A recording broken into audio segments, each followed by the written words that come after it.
שלום לכולם, אני סמדר יפרח מהמטבח שלי באהבה, והיום אני רוצה להראות לכם איך להכין סחוג ירוק ביתי.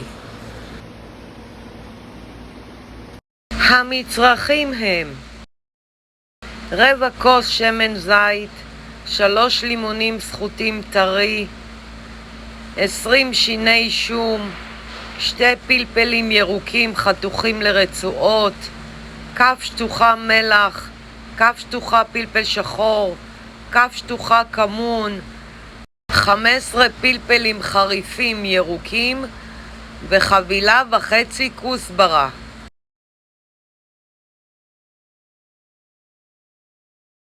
אני טוחנת את כל המצרכים עם התבלינים מלבד פלפל ירוק מתוק שאני שמה בצד ורבע כוס שמן. אפשר לטחון בבלנדר, זה יהיה יותר מימי. לסחוג אדום שימו פלפלים אדומים חריפים במקום הפלפלים הירוקים החריפים.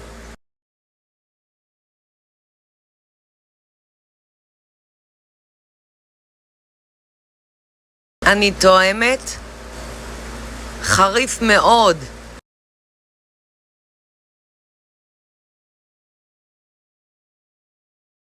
ולכן אני מוסיפה את הפלפל הירוק המתוק שהנחתי בצד.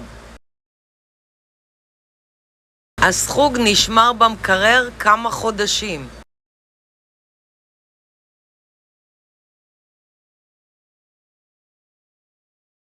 אני מוסיפה רבע כוס שמן זית.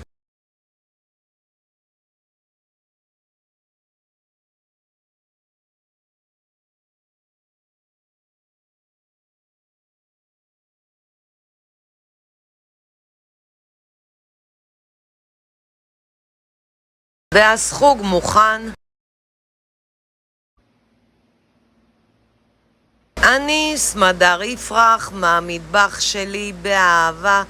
לעוד מתכונים ייכנסו וירשמו לערוץ שלי ביוטיוב.